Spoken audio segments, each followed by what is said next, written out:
ಅವರೆಲ್ಲರ ಒಂದೇ ಒಂದು ಪ್ರಶ್ನೆ ಅಂದ್ರೆ ನೀವ್ ಯಾಕೆ ರಿಯಾಲಿಟಿ ಶೋಗ್ ಹೋಗ್ಬಾರ್ದು? ಹೌದು. ಇವತ್ತು ನನ್ಗೆ ಅದು ಹೆಂಗಾಗ್ತಿದೆ ಅಂದ್ರೆ ಒಂದಷ್ಟು ಹಾಡು ಹಾಕಿದ್ರೆ ನಿಮ್ಗೊಂದು 100 ಕಮೆಂಟ್ 200-500 ಕಮೆಂಟ್ ಇತ್ತು ಅಂದ್ರೆ ಅದ್ರಲ್ಲಿ 100 ಕಮೆಂಟ್ 200 ಖಂಡಿತ ಕಮೆಂಟ್ ಅದೇ ಇರುತ್ತೆ. ಸರಿಗಮಪ್ಪಗೆ ಯಾಕೆ ಹೋಗಿಲ್ಲ ಸರ್, ಇಲ್ಲ ಇನ್ನೊಂದು ರಿಯಾಲಿಟಿ ಶೋಗೆ ಯಾಕೆ ಹೋಗಿಲ್ಲ, ಬನ್ನಿ ಬನ್ನಿ ಅಂತ. ಅದು ಆಕ್ಚುಲಿ ಹೇಗೆ ಅಂದ್ರೆ ಮ್ಯಾಮ್, ಇವಾಗ ನಾನು ಆಡಿಷನ್ಸ್ ಕೊಟ್ಟು ಬಂದಿದ್ದೀನಿ, ಇವಾಗ ಗೊತ್ತಿಲ್ಲ ಅದೇನಾಗತ್ತೆ ಅಂತ. ಅಂಡ್ ಮೋರ್ ಓವರ್ ಜನದ ಪ್ರೀತಿ ಇದೆ ಗೊತ್ತಾ, ಅದು ಅವರು ಆ ಪ್ರೀತಿ ಹೇಳ್ತೆ, ಓ ನೀವು ಹೋಗಿ ನೀವು ಬಂದ್ರೆ ಒಳ್ಳೇದು ಅಂತ. ಅಂಡ್ ಮೋರ್ ಓವರ್ ಒಬ್ಬ ಆರ್ಟಿಸ್ಟ್ ಆಗಿ ಆ ವೇದಿಕೆಗೆ ಅಷ್ಟು ಬೆಲೆ ಇದೆ, ನಮಗೂ ಖುಷಿ ಇರುತ್ತೆ, ನಮಗೂ ಆಸೆ ಇರುತ್ತೆ ಹೋಗ್ಬೇಕು ಆ ವೇದಿಕೆ. ಯಾಕಂದ್ರೆ ನಾನು ತುಂಬಾ ಆಡಿಷನ್ಸ್ ಕೊಟ್ಟಿದ್ದೀನಿ, ತುಂಬಾ ಸಲ ಆಡಿಷನ್ಸ್ ಕೊಟ್ಟಿದ್ದೀನಿ. ಫಸ್ಟ್ ರೌಂಡಲ್ಲಿ ರಿಜೆಕ್ಟ್ ಆಗಿದ್ದೀನಿ, ಕೆಲವೊಂದು ಸತಿ ಫಸ್ಟ್ ರೌಂಡಿಂದ ಸೆಕೆಂಡ್ ರೌಂಡ್ಗೂ ಹೋಗಿಲ್ಲ, ಸೆಕೆಂಡ್ ರೌಂಡ್ಗೆ ಹೋಗಿ ರಿಜೆಕ್ಟ್ ಆಗಿದ್ದೀನಿ. ಆ ಪ್ರತಿ ಸಲನೂ ಬೇಜಾರಿನ ಜೊತೆಗೆ ಇಲ್ಲ ನಾನು ಇನ್ನೇ ಏನೋ ಕಲಿಬೇಕೇನೋ, ಇನ್ನೂ ಸ್ವಲ್ಪ ಅಪ್ಗ್ರೇಡ್ ಆಗ್ಬೇಕೇನೋ ಅಂತಾನೆ ನನ್ನ ಥಾಟಲ್ಲಿ ಇರ್ತಿದ್ದು. ಪ್ರತಿ ಸಲನೂ ಅಪ್ಗ್ರೇಡ್ ಆಗ್ತಿದ್ದೆ ನಾನು. ಇಲ್ಲ ಈ ಸತಿ ಏನ್ ತಪ್ಪು ಮಾಡಿದೆ ನಾನು, ಈ ಸಂಗತಿ ಹಾಡಕ್ಕಾಗ್ಲಿಲ್ವಾ, ಇಲ್ಲ ಇದೇನೋ ಹಾಡಕ್ ಭಾವನೆ ಫೀಲ್ ಕೊಟ್ಟು ಹಾಡಕ್ಕಾಗ್ಲಿಲ್ವಾ, ನೆಕ್ಸ್ಟ್ ಅದನ್ನ ಸರಿ ಮಾಡ್ಕೊಳ್ಳೋಣ ಅಂತ. ಮತ್ತೆ ರಿಜೆಕ್ಟು. ಈ ಸತಿ ಏನ್ ತಪ್ಪಾಯ್ತು, ಪ್ರತಿ ಸಲ ತಪ್ಪುಡ್ಕೊಂಡೇ ಬರ್ತಿದ್ದೆ ನಾನು. ಆಮೇಲೆ ಒಂದು ಸರ್ಟನ್ ಏಜಲ್ಲಿ ಟೈಮಲ್ಲಿ ನಿಮ್ಗೆ ಎಂಥವ್ರಿಗಾದ್ರೂ ಫೀಲ್ ಆಗ್ಬಿಡ್ತಾವೆ, ಇದು ವರ್ಕ್ ಆಗಲ್ಲ, ಇದು ಸುಮ್ಮನೆ ಅಲ್ಲಿ ಹೋಗಿ ಬೇಜಾರು ಮಾಡ್ಕೊಂಡಾದ. ಯಾಕಂದ್ರೆ ಅದರಿಂದ ಆಚೆ ಬರೋಕೆ ತುಂಬಾ ಟೈಮ್ ಆಗ್ತಿತ್ತು ನಮಗೆ. ಓ ಇದಾಗಲ್ಲ, ಯಾಕೆ ಇಷ್ಟೆಲ್ಲ ಕಷ್ಟಪಟ್ಟು ಹಾಡಬೇಕು, ಹಂಗಾರೆ ನಾವು ಹಾಡೋದೇ ಯಾರಿಗೂ ಇಷ್ಟ ಇಲ್ವಾ ಅಂತ. ಇದೆಲ್ಲ ನಾನು ಹೇಳ್ತಿರೋದು ಯಾವಾಗ ಅಂದ್ರೆ, ನಾನು ಇನ್ಸ್ಟಾಗ್ರಾಮ್ ಅಲ್ಲಿ ವೈರಲ್ ಆಗೋಕ್ಕಿಂತ ಮುಂಚೆ ಹಿಂಗೆ ಅನಿಸ್ತಿತ್ತು, ಬೇಡ ಇದು ಯಾವುದು ವರ್ಕ್ ಆಗಲ್ಲ, ಅಯ್ಯೋ ಕೆಲಸ ಮಾಡ್ಕೊಂಡು ಹೋದ್ರೆ ಆಯ್ತು, ಫೈನಾನ್ಷಿಯಲ್ ಸ್ಟೇಬಲ್ ನೋಡೋಣ ಫಸ್ಟ್ ಅಂತ ಅನ್ಕೊಂಡು ಮಾಡಿ ಒಂದಷ್ಟು ವರ್ಷ ಬಿಟ್ಬಿಟ್ಟಿದ್ದೆ ನಾನು. ಅದಾದ್ಮೇಲೆ ನಾನು ಇನ್ಸ್ಟಾಗ್ರಾಮನ್ನು ಯಾವಾಗ ಫೋಕಸ್ ಮಾಡಕ್ ಶುರು ಮಾಡಿದ್ನೋ ಅವಾಗ ಗೊತ್ತಾಯ್ತು ಅದೇನಾಗುತ್ತೆ ಮ್ಯಾಮ್, ಆರ್ಟಿಸ್ಟ್ಗಳಿಗೆ ನಮ್ಮ ಟ್ಯಾಲೆಂಟು ಮತ್ತೆ ಅದೃಷ್ಟ ಎರಡೂ ಜಾಯ್ನ್ ಆಗ್ಬೇಕು, ಅವಾಗ ಮಾತ್ರ ಅದಕ್ಕೊಂದು ವ್ಯಾಲ್ಯೂ ಬರುತ್ತೆ. ಇವಾಗ ನಾನು ಎಷ್ಟೇ ಟ್ಯಾಲೆಂಟೆಡ್ ಆಗಿದ್ರು ಅವಕಾಶಗಳು ನನ್ನ ಜೊತೆ ಸಿಗ್ತಾ ಇಲ್ಲ ಅಂತಂದ್ರೆ ಅದನ್ನ ಪೋರ್ಟ್ರೇ ಮಾಡಕ್ ನಿಮ್ಗೆ ಜಾಗನೇ ಸಿಗಲ್ಲ. ಇಲ್ಲಿ ಅವಕಾಶ ಸಿಗ್ತಿದೆ, ನೀವು ಅದನ್ನ ಯೂಸ್ ಮಾಡ್ಕೋತಿದ್ರ ಅಂದಾಗ ಮಾತ್ರ ಬೆಳೆಯಕ್ಕಾಗ್ಲಿ ಇದಕ್ಕಾಗ್ಲಿ ಅವಕಾಶ. ಅದ್ ನನಗೆ ಕೊಟ್ಟಿದ್ದು ಇನ್ಸ್ಟಾಗ್ರಾಮ್ ಮ್ಯಾಮ್. ಯಾಕಂದ್ರೆ ಅದು ಎಷ್ಟು ಜನಕ್ಕೂ ಲೈಫ್ ಕೊಟ್ಟಿದೆ. ತುಂಬಾ ಜನ ಲಾಗರ್ಸ್ಗಳಿದ್ದಾರೆ, ಅವ್ರ ಕಂಟೆಂಟ್ಗಳು ಹಾಕ್ತಾ ಇರ್ತಾರೆ, ಅಂಡ್ ಸಿಂಗರ್ಸ್ಗಳಿದ್ದಾರೆ. ಅದೆಲ್ಲ ನೋಡಿದಾಗ ಅನ್ಸತ್ತೆ ಇದೆಲ್ಲ ವರ್ಕ್ ಆಗುತ್ತಾ ಅಂತ. ಬಟ್ ಅದು ಯಾವಾಗ ನನ್ನ ಲೈಫಲ್ಲಿ ಆಯ್ತೋ ಅವಾಗ ನನಗೆ ಸೋಷಿಯಲ್ ಮೀಡಿಯಾ ಎಷ್ಟೋ ಜನರ ಜೀವನಕ್ಕೆ ಬೆಳಕಾಗಿದೆ, ತುಂಬಾ ಆಗಿದೆ. ಪಾಸಿಟಿವ್ ಆಗಿರೋರೇ ಹೆಚ್ಚಿದ್ದಾರೆ ನೆಗೆಟಿವ್ ಗಿಂತ, ಅಲ್ವಾ? ಅದನ್ನ ನಾವು ಹೆಂಗ್ ಯೂಸ್ ಮಾಡ್ಕೋತೀವಿ ಹಂಗೆ. ಕೆಲವರು ಸುಮ್ಮನೆ ಟೈಮ್ ಪಾಸ್ ಯೂಸ್ ಮಾಡ್ತಾರೆ, ಇಲ್ಲ ಏನೋ ರಿಫ್ರೆಶ್ ಯೂಸ್ ಮಾಡ್ತಾರೆ. ಕೆಲವರು ಅದನ್ನ ಒಂದು ಕಮಿಟ್ ಆಗಿ ಮಾಡ್ಕೊಂಡು, ಅಂಡ್ ಮೋರ್ ಓವರ್ ಹೇಳ್ತಾರೆ ಮ್ಯಾಮ್, ಇವಾಗ ವಿಡಿಯೋ ಮಾಡಿ ಹಾಕೋದು ಅಷ್ಟು ಈಸಿನೂ ಅಲ್ಲ. ನಾನು ಅದಕ್ಕೆ ಎಷ್ಟು ಟೈಮ್ ಕೊಡಬೇಕು ಅಂದ್ರೆ, ಕುತ್ಕೊಂಡು ಹಾಡನ್ನ ಪ್ರಾಕ್ಟೀಸ್ ಮಾಡಿ, ಹಾಡನ್ನ ರೆಕಾರ್ಡ್ ಮಾಡಿ, ಅದನ್ನ ನಾವು ಒಂದು ಒಳ್ಳೆ ನೀಟಾಗಿ ಕೇಳೋ ತರ ಬ್ಯಾಲೆನ್ಸ್ ಮಾಡಿ, ಅದಕ್ಕೆ ವಿಡಿಯೋ ಶೂಟ್ ಮಾಡಿ, ಅದನ್ನ ಕ್ಯಾಮ್ರಾ ಮಾಡಿ, ಎಡಿಟಿಂಗ್ ಮಾಡಿ, ಅದಾದ್ಮೇಲೆ ಅಲ್ಲಿಗೆ ಹಾಕ್ಬೇಕು. ಸೊ ನಿಮ್ಗೆ ಆ ಪ್ರೋಸೆಸ್ ದೊಡ್ಡದು. ಎಷ್ಟು ಟೈಮ್ ಆಗುತ್ತೆ ಒಂದು ವಿಡಿಯೋ ಮಾಡ್ಲಿಕ್ಕೆ, ಒಂದು ಹಾಡು ಆಡ್ಲಿಕ್ಕೆ? ನಿಮ್ಗೆ ಅದು ಮಿನಿಮಮ್ ಡಿಪೆಂಡ್ಸ್ ಆನ್ ನಮ್ಮ ಮೇಲೆ ಆಗುತ್ತೆ. ನಮ್ಗೆ ಒಂದು ಹಾಡು ತುಂಬಾ ಚೆನ್ನಾಗಿ ನನಗೆ ಗೊತ್ತು ಅಂದ್ರೆ ಬೇಗ ಹಾಡ್ಬಿಡ್ತೀವಿ. ಅವಾಗ ಏನಾಗುತ್ತೆ, ರೆಕಾರ್ಡಿಂಗ್ ರೆಡಿ ಆಗ್ಬಿಡುತ್ತೆ. ಅದು ಸ್ವಲ್ಪ ಮಿಕ್ಸ್ ಮಾಡೋದು, ಬ್ಯಾಲೆನ್ಸ್ ಮಾಡೋದೆಲ್ಲ ಸ್ವಲ್ಪ ಟೈಮ್ ಆಗುತ್ತೆ. ಅದಕ್ಕೊಂದು ಹಾಫ್ ಅನ್ ಅವರ್ 1 ಅವರ್ ಹಿಡಿತು ಅಂದ್ರೆ ಇನ್ ವಿಡಿಯೋ. ಇವಾಗ ಇನ್ನೊಂದು ಅಡ್ವಾಂಟೇಜ್ ಏನು ಅಂದ್ರೆ, ಫೋನ್ ಬಂದಿರೋದ್ರಿಂದ, ಮುಂಚೆ ಎಲ್ಲ ಕ್ಯಾಮ್ರಾದಲ್ಲಿ ಇಟ್ಕೊಂಡು ಮಾಡ್ಬೇಕು, ಫೋನ್ ಇರೋದ್ರಿಂದ ಅಟ್ಲೀಸ್ಟ್ ಒಂದು ಗಿಂಬಲ್ಗೆ ಹಾಕು, ರೆಕಾರ್ಡ್ ಮಾಡು, ಅಲ್ಲೇ ಎಡಿಟಿಂಗ್ ಆಪ್ಸ್ಗಳು ನಿಮ್ಗೆ ತುಂಬಾ ಸಿಗುತ್ತೆ, ಅದು ಎಡಿಟಿಂಗ್ ಹಾಕೋ ಮಾಡು. ಸೊ ಆಗಿರೋದ್ರಿಂದ ನಿಮ್ಗೊಂದು 2-3 ಅವರ್ಸ್ ಅಂತೂ ಹಿಡಿಯುತ್ತೆ ಇವಾಗ ಮಿನಿಮಮ್. ಅದು ಅಂದ್ರೆ ಒಳ್ಳೆ ಕ್ವಾಲಿಟಿ ಕೊಡ್ತೀರಾ ನೀವು, 90 ಸೆಕೆಂಡ್ ವಿಡಿಯೋಗೆ 2-3 ಅವರ್ಸ್ ಅಂತೂ ಹಿಡಿಯುತ್ತೆ. ಅಂದ್ರೆ ಬೆಸ್ಟ್ ಕ್ವಾಲಿಟಿ ಕೊಡ್ತೀರಾ, ಸ್ವಲ್ಪ ನೀವು ಹಾಡೋದು ಅಷ್ಟೇ ತಪ್ಪಿಲ್ದಾನೆ ನೀಟಾಗಿ ಹಾಡ್ತೀರಾ ಅಂತಂದ್ರೆ ನಿಮ್ಗೆ ಅಷ್ಟೇ ಟೈಮ್ ಡೆಫಿನೆಟ್ ಆಗಿ ಹಿಡಿಯುತ್ತೆ. ಈಗ ಟ್ರೆಂಡಿಂಗ್ ನಲ್ಲಿ ಬಂದಿದ್ದೀರಲ್ಲ, ಹೇಗೆ ಟ್ರೆಂಡಿಂಗ್ ನಲ್ಲಿ ಬಂದ್ರಿ ಮ್ಯಾಮ್? ಅದು ನನಗೂ ಗೊತ್ತಿಲ್ಲ ಅದು ಹೇಗಾಯ್ತು ಅಂತ. ಬಟ್ ಒಂದಂತೂ ನಿಜ, ನನ್ನ ಕೆಲಸನ ಪ್ರಾಮಾಣಿಕವಾಗಿ ಮಾಡಿದೆ. ಅಂದ್ರೆ ಇವಾಗ ಹಾಡೋದು ನನ್ನ ಪ್ರತಿ ಹಾಡ್ಬೇಕಾದ್ರೂ ನನ್ನ ತಲೆಯಲ್ಲಿ ಏನಿರುತ್ತೆ ಅಂದ್ರೆ, ಅಟ್ಲೀಸ್ಟ್ ನಾವು ಒರಿಜಿನಲ್ ಆಗಿ ಹಾಡ್ತೀವೋ ಇಲ್ವೋ ಗೊತ್ತಿಲ್ಲ, ಅದನ್ನ ಟಚ್ ಮಾಡೋ ಅಷ್ಟಾರು ಹಾಡ್ಬೇಕು. ಇವಾಗ ಏನೋ ಒಬ್ರು ಸಿಂಗರ್ ಹಾಡಿದ್ದಾರೆ ಅಂದ್ರೆ ಅದಕ್ಕೆ ಏನೋ ಭಾವನೆ ಇರುತ್ತೆ, ಅದಕ್ಕೇನೋ ಒಂದು ಫೀಲ್ ಇರುತ್ತೆ. ಕಂಪೋಸ್ ಮಾಡಿದ್ದಾರೆ ಅಂತಂದ್ರೆ, ಈಗ ಆಸ್ ಎ ಕಂಪೋಸರ್ ಆಗಿ ನನ್ಗೂ ಇರೋದ್ರಿಂದ ಒಂದು ಹಾಡು ಬರ್ತಿದೆ ಅಂದ್ರೆ ಅದಕ್ಕೆ ಆದ ಒಂದು ಭಾವನೆ ಇರುತ್ತೆ. ನಾವು ಅದನ್ನ ಅಷ್ಟು ಟಚ್ ಮಾಡ್ತೀವಲ್ವೋ, ಬಟ್ ಅದನ್ನ ಹಾಳು ಮಾಡಬಾರ್ದು. ಅದ್ರ ನಿಯರ್ ಬೈ ಅಂತೂ ಹಾಡ್ಬೇಕು ಅನ್ನೋದು ಯಾವತ್ತೂ ನನ್ನ ತಲೆಯಲ್ಲಿ ಇರುತ್ತೆ. ಆದಷ್ಟು ಅವ್ರು ಮೈನ್ ಸಿಂಗರ್ಗಳಿಗೆ ಏನ್ ಹಾಡಿರ್ತಾರೋ ಆ ಸಂಗತಿಗಳನ್ನ ಹಾಡಕ್ ಟ್ರೈ ಮಾಡ್ತೀನಿ. ಇಲ್ಲ ನಂದೇನಾರ ಒಂಚೂರು ಇಂಪ್ರೂವೈಸೇಷನ್ ಮಾಡ್ಬೋದು, ಇದಕ್ಕೆ ಚೆನ್ನಾಗಿ ಕೇಳುತ್ತೆ ಅಂದ್ರೆ ಮಾಡ್ತೀನಿ. ಎಷ್ಟೊಂದ್ಸತಿ ಸಾಂಗ್ ರೆಕಾರ್ಡ್ ಮಾಡಿಟ್ಕೊಂಡು ವಿಡಿಯೋ ಮಾಡಿ ಇನ್ನೊಂದ್ಸತಿ ಕೇಳ್ಬೇಕಾದ್ರೆ ಇದು ಯಾಕೋ ನನಗೆ ಎಲ್ಲೋ ಒಂದು ನೋಟ್ ಮಿಸ್ ಆಗಿದೆ, ಎಲ್ಲೋ ಒಂದು ಇದು ಚೆನ್ನಾಗಿ ಕೇಳಿಸ್ತಿಲ್ಲ ಅಂದ್ರೆ ನಾನು ಅಪ್ಲೋಡೇ ಮಾಡಿರಲ್ಲ, ಮತ್ತೆ ರೆಕಾರ್ಡ್ ಮಾಡಿ, ಮತ್ತೆ ರೀಶೂಟ್ ಮಾಡಿ, ಮತ್ತೆ ಹಾಕಿರ್ತೀನಿ. ಸೊ ಆ ಥರ ಒಂದು ಪರ್ಫೆಕ್ಷನ್ ಬೇಕು ಅಂತ ಆಸೆ ಪಡ್ತಿರೋದ್ರಿಂದ ಮೇ ಬಿ ಜನಕ್ಕೆ ಇಷ್ಟ ಆಗ್ತಿರ್ಬೋದು. ಇದು ನನಗೆ ಗೊತ್ತಿರೋದು. ಅದು ಬಿಟ್ಟು ಜನಗಳಿಗೆ ಯಾವ ವ್ಯೂ ಅಲ್ಲಿ ನೋಡ್ತಿದ್ದಾರೆ ಅವ್ರಿಗೆ ಏನಕ್ಕೆ ಇಷ್ಟ, ಅದು ನಿಮ್ಮ ಧ್ವನಿ ಅವ್ರ ಕಿವಿಗೆ ಇಂಪಾಗ್ತಾ ಇದೆ, ನಿಮ್ ಧ್ವನಿ ಮೇ ಬಿ ಮ್ಯಾಮ್ ಇರ್ಬೋದೇನೋ. ಅಂಡ್ ಅದು ಪ್ರೀತಿಸ್ತಾರಲ್ಲ ಅಷ್ಟು ಓಪನ್ ಹಾರ್ಟೆಡ್ಲಿ. ಅಷ್ಟು ಕಮೆಂಟ್ ಪೇಷನ್ಸ್ ಇಂದ ಕಮೆಂಟ್ ಮಾಡೋದು, ಇಷ್ಟು ಶುದ್ಧ ಕಮೆಂಟ್ಗಳು. ಖಂಡಿತ ನನ್ಗೆ ಅದೇ ಅನ್ಸ್ಬಿಡುತ್ತೆ, ಜನ ಒಂದ್ಸತಿ ನಿಮ್ಮನ್ನ ಕೈ ಹಿಡಿಯಕ್ ಶುರು ಮಾಡಿದ್ರೆ ನಾವೆಲ್ಲ ಅನ್ಕೋತೀವಿ, ಇವಾಗ ನಾವೇ ಒಂದು ರೀಲ್ಸ್ ನೋಡ್ಬೇಕಾರೆ ಹಿಂಗ್ ತಳ್ಬಿಡ್ತೀವಿ, ಏನೋ ಇಷ್ಟ ಆಯ್ತು ನಗ್ತೀವಿ, ಬಟ್ ಲೈಕ್ ಮಾಡಲ್ಲ, ತಳ್ಬಿಡ್ತೀವಿ. ಬಟ್ ಎಷ್ಟೊಂದ್ ಜನ ಲೈಕ್ ಮಾಡಿ ಕಮೆಂಟ್ ಮಾಡಿ ಇವಾಗ ನಮ್ಮ ವಿಡಿಯೋಗಳಿಗೆ ಆ ಟೈಮ್ ಕೊಡ್ತಾರೆ ಅಂದ್ರೆ ಅವ್ರಿಗೆ ಏನ್ ಹೇಳ್ಬೇಕು ಅಂದ್ರೆ ಥ್ಯಾಂಕ್ಸ್ ಅನ್ನೋ ತುಂಬಾ ಚಿಕ್ಕ ವರ್ಡ್. ಹೌದು, ಅದಕ್ಕೆ ನಾನು ಅಬ್ವಿಯಸ್ಲಿ ಕೆಲವೊಬ್ರಿಗೆ ಥ್ಯಾಂಕ್ ಯು ಹೇಳಕ್ಕೂ ನನಗೆ ಮುಜುಗರ ಆಗುತ್ತೆ. ಹೆಂಗ್ ಹೇಳೋದು, ಅದು ಒಂದು ಹಾರ್ಟೇ ಹಾಕಿರ್ಲಿ, ಅವರು ಹಾರ್ಟ್ ಹಾಕಕ್ ಒಂದ್ ಮನ್ಸು ಬರ್ಬೇಕಲ್ಲ, ನಾನು ಹಾಕಬೇಕು ಇವ್ರಿಗೆ ಅನ್ನೋದೊಂದು ಬೇಕಲ್ಲ, ಅದು ತುಂಬಾ ರೆಸ್ಪೆಕ್ಟ್ ಮಾಡ್ತೀನಿ ಮ್ಯಾಮ್. ಇವಾಗ ಟ್ರೋಲ್ಗಳೆಲ್ಲ ನೋಡಿದಾಗ ಏನ್ ಅನ್ಸುತ್ತೆ, ಏನ್ ವಾಯ್ಸ್ ಗುರು ಇವ್ರದ್ದು ಸಖತ್ತಾಗಿದೆ ಅಂತೆಲ್ಲ ಮಾಡಿರ್ತಾರಲ್ಲ, ಅಂದ್ರೆ ಬಹುಶಃ ಹಿಂದೆಲ್ಲ ಆ ರೀತಿ ಇರ್ಲಿಲ್ಲ, ಇತ್ತೀಚೆಗೆ ಆಗ್ತಿರೋದಲ್ವಾ, ಹೇಗನ್ಸುತ್ತೆ? ತುಂಬಾ ಖುಷಿ ಕೊಡುತ್ತದ, ಯಾಕಂದ್ರೆ ಯಾರೋ ಒಬ್ಬಟ್ಟು ನಮ್ಮ ಹಾಡು ಒಂದ್ ಇಷ್ಟ ಚೆನ್ನಾಗಿ ಕೇಳಿದ್ರೆ ಸಾಕು ಅಂತಿದ್ದವ್ರಿಗೆ ಇವತ್ತು ಅವ್ರು ಟ್ರೋಲ್ ಮಾಡಿ ಏನ್ ವಾಯ್ಸ್ ಗುರು. ಅಂಡ್ ಕೆಲವೊಂದ್ಸತಿ ಕೆಲವೊಬ್ರು ಒಂದು ಟ್ರೋಲ್ ಹಾಕಿದ್ರು, ಅದು ಹೆಂಗಿತ್ತು ಅಂದ್ರೆ ಒರಿಜಿನಲ್ ಸಾಂಗ್ ಏನಿದೆಯಲ್ಲ ಅದು ನೆಕ್ಸ್ಟ್ ಲೆವೆಲ್, ಬಟ್ ಇವ್ರು ಹಾಡಿರೋದಿದೆಯಲ್ಲ ಇದು ಫೈರ್ ಹಾಕಿದ್ರು ಹಿಂಗೆ. ಅದು ಎಷ್ಟು ಖುಷಿ ಕೊಡುತ್ತೆ ಅಂದ್ರೆ ನಿಮ್ ಒರಿಜಿನಲ್ಲೇ ಬೇರೆ ಆದ್ರೆ ಈ ವರ್ಷನ್ ಇವ್ರು ಹಾಡಿರೋ ವರ್ಷನೇ ಬೇರೆ ತರ ಇದೆ ಅನ್ನೋದು, ಅದು ಒಂಥರ ಖುಷಿ ಕೊಟ್ಬಿಡುತ್ತೆ ಮನ್ಸಿಗೆ. ಓ ಇಷ್ಟ ಆಗತ್ತಪ್ಪ, ಫೈನ್ ಸಾಕು. ಬಟ್ ಖುಷಿ ಆಗುತ್ತೆ ಮ್ಯಾಮ್, ಅದಕ್ಕೆ ಇನ್ನೇನು ಹೇಳಕ್ ಆಗಲ್ಲ ನನಗೆ, ಅಷ್ಟು ಖುಷಿ ಆಗುತ್ತೆ ಅದೆಲ್ಲ ನೋಡಿದಾಗ. ಇದಕ್ಕೆ ಅಲ್ವಾ ನಾವ್ ಇಷ್ಟೆಲ್ಲ ಒದ್ದಾಡಿದ್ದು, ಅದ್ ಸಿಕ್ತಿದೆ ಅಂದ್ಮೇಲೆ ಅದನ್ನ ಜೋಪಾನವಾಗಿ ಕಾಪಾಡ್ಕೋಬೇಕು ಅನ್ನೋದೊಂದು ರೆಸ್ಪಾನ್ಸಿಬಿಲಿಟಿ ಅಂತೂ ಖಂಡಿತ ಇರುತ್ತೆ. ಎಲ್ಲಿ ನಾನು ಬಿಟ್ಬಿಟ್ರೆ ಮತ್ತೆ ಕನ್ಸಿಸ್ಟೆನ್ಸಿ ತರಕ್ ಆಗಲ್ವೋ ಅನ್ನೋದೊಂದು ಭಯ ಅಂತೂ ಖಂಡಿತ. ಇವಾಗ ನಾನು ಯಾವ್ದೋ ಪೋಸ್ಟ್ ಹಾಕ್ಬಿಟ್ಟಿರ್ತೀನಿ ಅಂತ ತಿಳ್ಕೊಡಿ, ಅರ್ಜೆಂಟಿಗೆ ಏನೋ ಆಗ್ತೆ ಅಂತ, ಅದು ಯಾರೋ ಒಬ್ರು ಯಾರಾದ್ರೂ ಕಮೆಂಟ್ ಮಾಡ್ಬಿಟ್ರೆ ಅಲ್ಲಿ ಏನ್ ಗುರು ಅಷ್ಟ್ ಚೆನ್ನಾಗಿ ಆಡ್ತಿದೆ, ಇವಾಗ ಹಿಂಗ ಆಡ್ಬಿಟ್ಟಿದ್ಯಲ್ಲ ಅಂದ್ಬಿಟ್ರೆ ಅದು ಕಷ್ಟ, ಅದನ್ನ ರಿಸೀವ್ ಮಾಡೋದ್ ಕಷ್ಟ. ಯಾಕಂದ್ರೆ ನೀವು ಅಷ್ಟೆಲ್ಲ ಕ್ವಾಲಿಟಿ ಮಾಡ್ಕೊಂಬಂದು ಯಾವ್ದೋ ಒಂದ್ ಚಿಕ್ಕ ತಪ್ಪಿಗೆ ಎಡುಬಿಟ್ರೆ ಸರಿ ಹೋಗಲ್ಲ ಅಂತ ಸ್ವಲ್ಪ ಹುಷಾರಾಗಿ ಸಾಂಗ್ ಸೆಲೆಕ್ಷನ್ ಅಷ್ಟೇ, ಜನಗಳಿಗೆ ಅದು ಖುಷಿ ಕೊಡ್ಬೇಕು.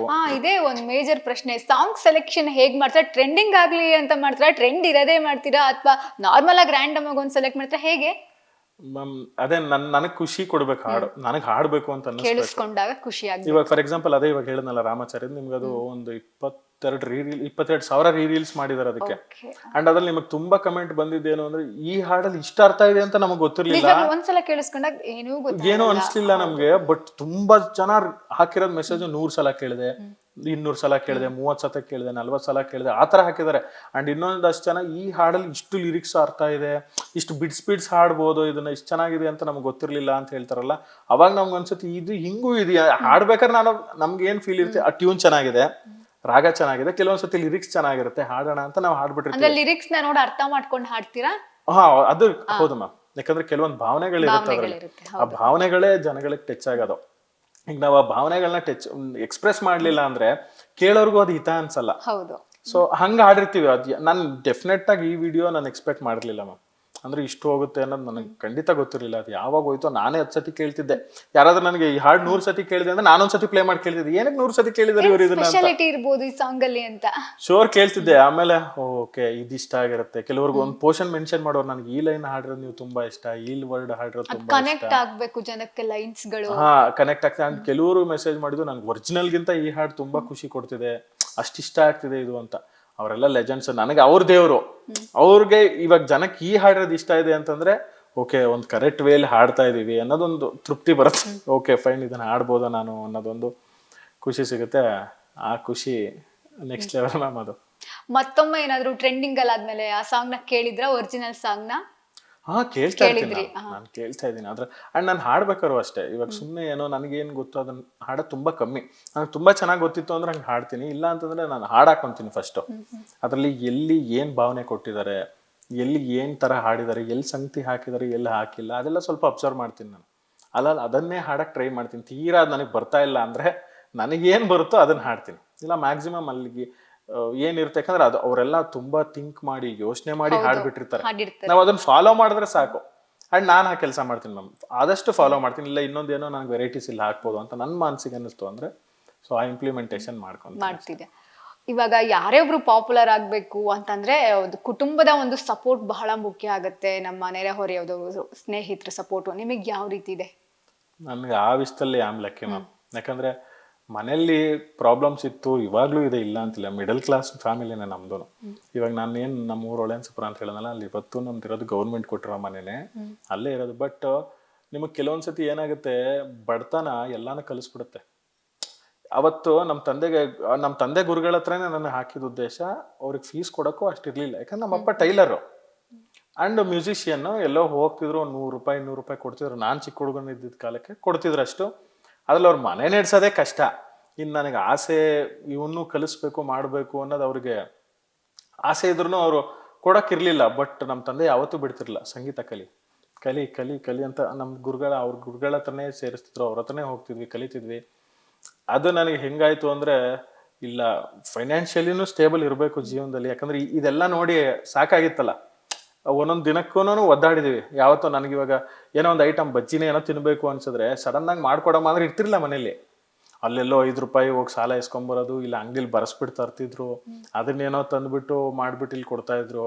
ಅದೆಲ್ಲ ನನಗೆ ತುಂಬಾ ಇಂಪ್ಯಾಕ್ಟ್ ಬೀರ್ತಿತ್ತು ನಮ್ಮ ಮನಸ್ಸಲ್ಲಿ. ಅಂದ್ರೆ ಸಡನ್ ಆಗಿ ನಮ್ಮ ಹತ್ರ ಏನೋ ತಗೋಬೇಕು ಅಂದ್ರೂ ಅಷ್ಟು ಇದಿಲ್ವಾ, ಇಷ್ಟು ಪ್ರಾಬ್ಲಮ್ ಆದ್ರೆ ಮುಂದೆ ಫ್ಯೂಚರ್ಲಿ ಹೆಂಗೆ ಅಂತ ಅವಾಗ ಯೋಚನೆ ಮಾಡ್ತಿದ್ದೆ ನಾನು. ನಾವು ದೊಡ್ಡವರಾದಾಗ ಹಿಂಗೆಲ್ಲ ಪ್ರಾಬ್ಲಮ್ ಆಗ್ಬಿಟ್ರೆ ಬೇಡ, ಅಟ್ಲೀಸ್ಟ್ ಇದರಿಂದ ಆಚೆ ಬರಬೇಕು ಅನ್ನೋದೊಂದು ತಲೆಯಲ್ಲಿತ್ತು. At the same time music ನಾನು ಇದನ್ನೇನಕ್ಕೆ ಹೇಳಿದೆ ಅಂದ್ರೆ, ಇಷ್ಟು ಮನೇಲಿ ಪ್ರಾಬ್ಲಮ್ಸ್ ಇದ್ರು ಅವ್ರು ಯಾವತ್ತೂ ಸಂಗೀತ ಬಿಡು ಅಂತ ಹೇಳಿಲ್ಲ. ಅವ್ರು ಯಾವತ್ತೂ ಪೇಂಟಿಂಗ್ ಕೋರ್ಸ್ ಮಾಡಬೇಡ ಅಂತ ಹೇಳಿಲ್ಲ. ಅವ್ರು ಹೇಳಿದ್ದೊಂದೇ, ನೀನು ಸರ್ವೈವ್ ಆಗ್ತೀಯ ಇದರಲ್ಲಿ, ನಿನಗೆ ನಂಬಿಕೆ ಇದೆಯಾ ಮಾಡು. ಈವನ್ ನಾನು ಆಡಿಷನ್ಸ್ಗಳಿಗೆ ಹೋಗ್ಬೇಕಾದ್ರೂ ಬೆಂಗಳೂರಿಗೆ ಬರಬೇಕಿತ್ತು. ಅಲ್ಲಿಂದ ದುಡ್ಡಿರ್ತಿರ್ಲಿಲ್ಲ ಅವ್ರಿಗೆ ಕಳ್ಸಕ್ಕೆ. ಎಲ್ಲೋ ಇಸ್ಕೊಂಡು ನಾನು ಕಣ್ಣಾರೆ ನೋಡಿದ್ದೀನಿ ಅದನ್ನು. ಯಾರೋ ಫ್ರೆಂಡ್ ಹತ್ರ ಒಂದು $200 $300 ಇಸ್ಕೊಂಡು ಕೊಡೋದು. ನೋಡಿ ಇಷ್ಟೇ ಇರೋದು, ಹುಷಾರಾಗಿ ಹೋಗಿ ಹುಷಾರಾಗಿ ಬಾ ಅಂತ ಕಳಿಸ್ತಿದ್ರು. ಇಲ್ಲಿಗೆ ಬರ್ತಿದ್ವಿ, ಇಲ್ಲಿ ಯಾವ ಏರಿಯಾದಲ್ಲಿ ಇರ್ತಿತ್ತೋ ಗೊತ್ತಾಗ್ಲಿಲ್ಲ. ನಮ್ಮ ಅಣ್ಣ ಇರ್ತಿದ್ರು, ಅವ್ರ ಹತ್ರ ಕರ್ಕೊಂಡೋಗಿ ಅಲ್ಲಿ ಇಳಿದು ಮತ್ತೆ ಅವ್ರ ಹತ್ರ ಡ್ರಾಪ್ ಹಾಕ್ಸ್ಕೊಂಡು ಊರಿಗೆ ಹೋಗ್ತಿದ್ವಿ. ಅದೆಲ್ಲ ಕಲಿಸ್ತು ತುಂಬ ನನಗೆ. ಬಟ್ ಆ ಪ್ರತಿ ಸಲ ಅವ್ರಂಗೆ ಮಾಡಿದಾಗ್ಲೂ ನಾನು ತುಂಬ ಬ್ಲೆಸ್ಡ್ ಅನ್ನಿಸ್ತು ಮ್ಯಾಮ್. ಯಾಕಂದ್ರೆ ಮ್ಯೂಸಿಕ್ಕಿಗೆ ಇವಾಗೆಲ್ಲ ನೀವು ಓದು ಓದು ಓದು ಅಂತ ಹೇಳೋರೇ ಜಾಸ್ತಿ. ನಿಮ್ಗೆ ಅದ್ರ ಮಧ್ಯ ಏನೋ ಹಾಡು, ಏನೋ ಕಲಿ ಅಂತ ಬಿಟ್ರಲ್ಲ, ಅದು ಅಲ್ಲಿಂದ ಛಲ ಉಟ್ಕೊಂತ ನಮ್ಗೆ ಏನೋ ಒಂದು ಮಾಡ್ಬೇಕು. ನಾನು ಬೆಂಗಳೂರಿಗೆ ಬರ್ಬೇಕಾದ್ರೆ ನಾನು ಅದನ್ನೇ ಹೇಳಿದೆ ಅಪ್ಪಂಗೆ. ಮ್ಯೂಸಿಕ್ ಯಾಕಂದ್ರೆ ಅವರು ಮ್ಯೂಸಿಕ್ ಕಲ್ತು ಏನೂ ಇದ್ ಮಾಡಕ್ಕಾಗಿಲ್ಲ. ಅವ್ರು ಅಲ್ಲೇ ಜೀವನ ಕಟ್ಕೋ, ಅಲ್ಲೇ ಮಾಡು, ಅಪ್ಪಂಗೆ ಅಲ್ಲೇ ಜೀವನ ಕಟ್ಟು, ಅಲ್ಲೇ ಮಾಡು ಅನ್ನೋದಾಗುತ್ತೆ. ಅವರು ಹಾಡ್ತಾರೆ, ಅವ್ರು ತುಂಬಾ ಚೆನ್ನಾಗಿ ಹಾಡ್ತಾರೆ. ಅಂಡ್ ಹಾರ್ಮೋನಿಯಂ ನುಡಿಸ್ತಾರೆ ಅವರುನು. ಅಂಡ್ ಅಮ್ಮನೂ ಹಾಡ್ತಾರೆ. ಅವ್ರಿಬ್ರದ್ದು ಸಪೋರ್ಟ್ ಇತ್ತು ಮ್ಯಾಮ್. ಅವ್ರ ಮಾರಲ್ ಸಪೋರ್ಟ್, ಫೈನಾನ್ಷಿಯಲ್ ಸಪೋರ್ಟ್, ಅದೆಲ್ಲದಕ್ಕಿಂತ ಅವನಿಗೆ ಆಸೆ ಇದೆ, ಅವ್ನು ಕಲಿಬೇಕು ಅಂತ ಬಿಟ್ರು ಗೊತ್ತಾ, ಬಿಡೋದಿದೆಯಲ್ಲ ಅದೇ ದೊಡ್ಡ ವಿಷಯ. ಇಲ್ಲೋ ಓದು, ನಮ್ಮನ್ ಸಾಕು, ಇಲ್ಲ ದೊಡ್ಡ ಕೆಲ್ಸಕ್ಕೆ ಹೋಗು ಅಂತ ಅವ್ರು ಕಟ್ಟಾಕ್ಬಿಟ್ಟಿದ್ರೆ ಮೇ ಬಿ ಇವತ್ತು ಇಲ್ಲಿ ಕೂರ್ತಿರ್ಲಿಲ್ಲ. ನಾನು ಯಾವ್ದೋ ಕಂಪ್ನಿಯಲ್ಲಿ ಕೆಲಸ ಮಾಡ್ಕೊಂಡು ದುಡಿಮೆ ಮಾಡ್ಕೊಂಡಿರ್ತಿದ್ದೇನೋ. ಅವ್ರು ಪ್ರತಿ ಕ್ಷಣ ಬಿಟ್ರು. ಬೆಂಗಳೂರಿಗೆ ಬಂದಾಗ ಅಷ್ಟು ಪ್ರೀತಿಯಿಂದ ನೋಡ್ಕೋತಿದ್ರು, ನೀನು ಹೋಗು ಕಲಿ ಮಾಡು ಅಂತ. ಇವತ್ತು ಅವ್ರಂತಾರೆ. ಇನ್ನೊಂದು ಎಕ್ಸಾಂಪಲ್ ಏನಂದ್ರೆ, ಬೆಂಗಳೂರಿಗೆ ಬಂದಾಗ ಒಂದು ಚಿಕ್ಕ ಮನೆ ಮ್ಯಾಮ್ ನಾನು ಇದ್ದಿದ್ದು. ನಮ್ಮ ತಂದೆ ಬಂದು ನೋಡಿ, ಅದು ಶೀಟ್ ಮನೆ ನಾನು ಇರ್ತಿದ್ದು. ಅಲ್ಲಿ ಒಂದಷ್ಟು ಕಂಪ್ಯೂಟ್ರು ಅದು ಇದು ಇಟ್ಕೊಂಡು ಮ್ಯೂಸಿಕ್ ಮಾಡೋಕ್ಕೆ ಅಂತ ಶುರು ಮಾಡಿದೆ. ಕಂಪೋಸ್ ಮಾಡೋಣ ಇವಾಗ ಅಂತ. ಯಾವುದೋ ಸೆಕೆಂಡ್ ಹ್ಯಾಂಡಲ್ಲಿ ಏನೇನು ಕಂಪ್ಯೂಟರ್ ಸಿಗುತ್ತೋ ಅದು. ಚಿಕ್ಕ ರೂಮ್ ಅದು ಒಬ್ಬೊಬ್ಬರನ್ನೇ ಲಿಂಕ್ ತಗೊಳ್ತಾ ಹೋದೆ. ಅಂದರೆ ಮ್ಯೂಸಿಕ್ ಯಾರಿಗೆ ಬೇಕು, ಯಾವ ಸಿನಿಮಾಗೆ ಬೇಕು, ಇಲ್ಲ ಶಾರ್ಟ್ ಮೂವಿಗಳು ಯಾರೋ ಕೇಳ್ತಿದ್ರು, ಅದು ಅವ್ರಿಗೆ ಹೋಗಿ ಅಪ್ರೋಚ್ ಮಾಡೋದು. ಒಂದು ಸರ್ಟನ್ ಟೈಮಲ್ಲಿ ಏನಾಯಿತು ಅಂದರೆ, ಒಂದು 4 ಜನ ಶಾರ್ಟ್ ಮೂವಿಯವ್ರು ಬಂದರು. ಡೈರೆಕ್ಟ್ರು ಬಂದರು, ಆಮೇಲೆ ಸ್ಕ್ರಿಪ್ಟ್ ರೈಟ್ರು ಬಂದರು, ಆ್ಯಕ್ಟ್ರ್ ಒಂದು ಇಬ್ಬರು ಇದ್ದರು. ಚಿಕ್ಕ ರೂಮ್ ಮ್ಯಾಮ್ ಅದು. ನೀವು ರೆಕಾರ್ಡಿಂಗ್ ಮಾಡ್ಬೇಕಾದ್ರೆ ಹೆಂಗಂದ್ರೆ ಸೌಂಡ್ ಇರಬಾರ್ದು. ಸೌಂಡ್ ಇತ್ತು ಅಂದರೆ ನಮ್ಗೆ ಅದು ಎಲ್ಲ ಇದು ಹೊಡಿಯುತ್ತೆ ಅಂತ ಅಂದ್ಬಿಟ್ಟು ನಾವು ಆದಷ್ಟು ಸಿಂಗಲ್ ಆಗಿರೋ ಥರ ಮಾಡ್ತೀವಿ. ಅವತ್ತು ನೈಟು ಒಂದು 7 ಗಂಟೆ 8 ಗಂಟೆಗೆ ಅವ್ರು ಬಂದರು. ನಮ್ಮ ತಾಯಿ, ನಮ್ಮ ತಂದೆ, ನನ್ನ ತಮ್ಮ ಎಲ್ಲ ಇದ್ರು ಮನೆ. ಇದ್ದಿದ್ದೇ ಚಿಕ್ಕ ರೂಮ್, 4 ಜನ ಇರ್ಬೋದು ಅಷ್ಟೇ ರೂಮಲ್ಲಿ. ಇವ್ರು ಬಂದರು. ಸರಿ, ನಾನೇನಂದೆ, ಒಂಚೂರು ರೆಕಾರ್ಡಿಂಗ್ ಇದೆ ಅಂತಂದಿದ್ದಕ್ಕೆ ಸುಮ್ಮನೆ ಕೂತ್ಕೊಂಡ್ರು. ರೆಕಾರ್ಡ್ ಮಾಡೋಕೆ ಶುರುವಾಯ್ತು. ಇವ್ರು 4 ಜನ ಒಳಗಿದ್ರು. ಈಗ ಇವ್ರನ್ನ ಹೊರಗೆ ಕಳ್ಸೋಕ್ಕಾಗಲ್ಲ ನಾನು. ಎಲ್ಲಿ ಏನು ಅನ್ಕೊಂಡ್ಬಿಡ್ತಾರೆ, ಯಾವುದೋ ಚಿಕ್ಕ ಪ್ರಾಜೆಕ್ಟ್ ಯಾರು ಬಂದಿದೆಯಪ್ಪ, ಇವ್ರನ್ನ ಹೆಂಗಪ್ಪ ಹೊರಗೆ ಹೋಗಿ ಅನ್ನೋದು ಅಂತ. ಅವತ್ತು ನಮ್ಮ ಅಪ್ಪ, ಅಮ್ಮ, ನನ್ನ ತಮ್ಮ ಎಲ್ಲರೂ ಆಚೆ ಕೂತ್ಕೊಂಡ್ರು ಮ್ಯಾಮ್. ನೈಟು 10 ನಿಮಿಷ ಅರ್ಧ ಗಂಟೆ ಅಂತ ಇದ್ದಿದ್ದು ರಾತ್ರಿ 12 ಗಂಟೆ ಆಯಿತು. ಒಂದು ಮಾತು ಅವ್ರು ಯಾಕೆ ನಮ್ಮನ್ನ ಹಿಂಗೆ ಆಚೆ ಕೂರಿಸಿದ್ಯಾ ಅಂತ ಕೇಳಲಿಲ್ಲ. ಯಾಕೆ ಹಿಂಗೆ ಅವ್ರು ಹೇಳಿದ್ದಷ್ಟೇ, ಮುಗಿಸು ಆಯಿತು ಮುಗಿಸು ಅಂತ. 12 ಗಂಟೆಲೇನೋ ಮುಗೀತು. ಅವ್ರು ಆಚೆಗೆ ಹೋದ್ರು, ಅವ್ರು ಒಳಗೆ ಬಂದರು. ಅವಾಗ ಕೂತು ಊಟ ಮಾಡಿದ್ದೀವಿ ಎಲ್ಲರೂ. ಆ ಸಪೋರ್ಟು ಮ್ಯಾಮ್, ಆ ಥರ ಪೇರೆಂಟ್ಸ್ಗಳು ಸಪೋರ್ಟ್ ಮಾಡಿಬಿಟ್ರೆ ಮಕ್ಕಳಿಗೆ ನಮ್ಗೆ ಉಳ್ಕೊಳುತ್ತದು ಮನಸ್ಸಲ್ಲಿ. ಏನೋ ಒಂದು ಅಚೀವ್ ಮಾಡ್ಬೇಕಂತ. ಅದು ಅಷ್ಟೇ ಈಸಿ ಮಾತಲ್ಲ. 4-5 ಅವರ್ ಅವ್ರು ಆಚೆ ಕೂತಿದ್ದಾರೆ, ಮಗ ಏನೋ ಮಾಡ್ತೀಯಾನೆ ಅಂತಾರೆ ಅಂದರೆ ಆ ವಿಷಯದಲ್ಲಿ ಬ್ಲೆಸ್ಡ್ ಮ್ಯಾಮ್. ನಾನು ತಂದೆ ತಾಯಿ ಋಣ ತೀರ್ಸಕ್ಕೆ ಆಗಲ್ಲ. ಅವರು ಅದು ಕೊಡ್ತಿದ್ದ ಪ್ರಿಫರೆನ್ಸ್ ಇತ್ತು ಗೊತ್ತಾ. ಏನೋ ಕಷ್ಟಪಟ್ಟು ಏನೋ ಹುಡ್ಕೊಂಡು ಏನೋ ಮಾಡ್ತೇನೆ, ನಾವು ಒಳಗೋಗಿ ಇದು ಮಾಡಬೇಕು ಅಂದ್ರೆ ಎಲ್ಲದು ಕ್ಯಾನ್ಸಲ್ ಆಗಿಬಿಡುತ್ತೋ, ಮತ್ತು ಅವ್ನಿಗೆ ಎಲ್ಲಿ ಬೇಜಾರಾಗ್ಬಿಡುತ್ತೋ ಅಂತ ಅವ್ರು ಕೂತಿದ್ರಲ್ಲ. ಅದಕ್ಕಿಂತ ದೊಡ್ಡ ಸಪೋರ್ಟ್ ಏನು ಆ ಥರ ತುಂಬ ಸಲ ಆಗಿದೆ. ಇದು ಒಂದು ಇನ್ಸಿಡೆಂಟ್ ಅಲ್ಲ, ಈ ಥರ ತುಂಬ ಸಲ ಬಂದಿದ್ದಾರೆ, ತುಂಬ ಸಲ ಕೂತಿದ್ದಾರೆ. ಅವತ್ತೂ ನನ್ಗೆ ಹುಡ್ಕೋತಿದ್ದು, ಅಯ್ಯೋ ಹೊರ ಕೂರಿಸಿ ರೆಕಾರ್ಡ್ ಮಾಡುವಂಥದ್ದು ಏನಿದೆ ನನಗೆ, ಈಗ ಅದನ್ನ ಬಿಡೋ ಅಷ್ಟು ನನಗಿಲ್ಲ. ಯಾಕಂದ್ರೆ ಅದನ್ನ ಬಯಸ್ ಬಂದ್ಬಿಟ್ಟಿದ್ದೀನಿ ಬೆಂಗಳೂರಿಗೆ. ಆಸೆ ಏನೋ ಇಲ್ಲ, ನನ್ನ ಸ್ಟುಡಿಯೋ ಅಂತ ಒಂದು ರೂಮಲ್ಲಿ ಮಾಡ್ಕೋಬೇಕು, ದೊಡ್ಡ ಮನೆ ಇರಬೇಕು, ಮಾಡ್ಕೋಬೇಕು ಅಂತ. ಏನು ಮಾಡ್ತೀರ ಅದಕ್ಕೆ ಫೈನಾನ್ಷಿಯಲಿ ಒದ್ದಾಡಬೇಕು. ಅವಾಗಲೇ ನಾನು ಸ್ಕೂಲ್ಗಳಿಗೆ ಹೋಗಕ್ಕೆ ಶುರು ಮಾಡಿದ್ದು, ಟೀಚಿಂಗ್ ಮಾಡೋಕ್ಕೆ ಶುರು ಮಾಡಿದ್ದು. ಅದಾದ್ಮೇಲೆ ಸಂಜೆ ಕ್ಲಾಸಸ್ ಮಾಡೋಕ್ಕೆ ಶುರು ಮಾಡ್ತಿದ್ದೆ ಮಕ್ಕಳಿಗೆ, ಯಾಕಂದ್ರೆ ಇನ್ಕಮ್ ಸೋರ್ಸ್ ಬೇಕು. ಒಂದನ್ನೇ ಇಟ್ಕೊಂಡು ಏನೋ ಇದು ಮಾಡೋಕ್ಕಾಗಲ್ಲ. ಹಾಗೆ ಆಮೇಲೆ ಪ್ರೋಗ್ರಾಮ್ಸ್ಗಳು ಯಾವ್ದಾರ ಬಂದರೆ ಹೋಗ್ತಿದ್ದೆ ಬರ್ತಿದ್ದೆ. ಅದಾದಮೇಲೆ ಒಂದೊಂದೇ ಮಾಡಿ ಒಂದು ಪ್ರಾಪರ್ ಒಂದು ಚಿಕ್ಕ ಸ್ಟುಡಿಯೋ ಅಂತ ಮಾಡಿಕೊಂಡು ಇವಾಗ ಆರಾಮಾಗಿ ಅವ್ರು ಒಳಗಿರ್ತಾರೆ, ನನ್ನ ರೂಮಲ್ಲಿ ನನ್ನ ಸ್ಟುಡಿಯೋಲಿ ನಂದು ಏನು. ಯಾಕಂದರೆ ಇದೆಲ್ಲ ನಮ್ಗೆ ಬರೋದೇ ನೈಟು ಮ್ಯಾಮ್. ಒಂದು 12 ಗಂಟೆ 2 ಗಂಟೆ 3 ಗಂಟೆ ಎಲ್ಲ ಆಗುತ್ತೆ. ಯಾಕೆ ಬೆಳಗ್ಗೆ ಎಲ್ಲ ನಾವು ರೆಕಾರ್ಡ್ ಮಾಡೋಕ್ಕೂ ಆಗಲ್ಲ. ಪ್ರಾಪರ್ ಸ್ಟುಡಿಯೋ ಅಲ್ಲ ನಮ್ದೆಲ್ಲ, ಒಂದು ಹೋಮ್ ಸ್ಟುಡಿಯೋ ಥರ ಇರುತ್ತೆ. ಆಚೆ ಏನೋ ಸೌಂಡ್ ಆಯಿತು ಅಂತಂದ್ರೆ ಇಲ್ಲಿ ಬಂದ್ಬಿಡುತ್ತೆ. ಸೌಂಡ್ ಇಲ್ದಿರೋ ಟೈಮಲ್ಲಿ ಮಾಡಬೇಕು. ಸೌಂಡ್ ಇಲ್ದಿರೋ ಟೈಮಲ್ಲಿ ನಾವು 9 ಗಂಟೆ 10 ಗಂಟೆನೇ ಮಾಡಬೇಕು. ಅಲ್ಲಿವರೆಗೂ ವೆಯ್ಟ್ ಮಾಡಿ ಆ್ಯಂಡ್ ಬೆಳಗ್ಗೆ ಎಲ್ಲ ನಮ್ಮ ಡ್ಯೂಟಿ ಕೆಲಸ ಮುಗಿಸ್ಕೊಂಡು, ಸೊ ಈ ಥರ ಪ್ರೋಸೆಸ್ಸಲ್ಲಿ ಅದಾಯಿತು. ಬಟ್ ಸಪೋರ್ಟ್ ವಿಷಯಕ್ಕೆ ಬಂದರೆ 100% 100% ನಾನು ಬ್ಲೆಸ್ಡ್.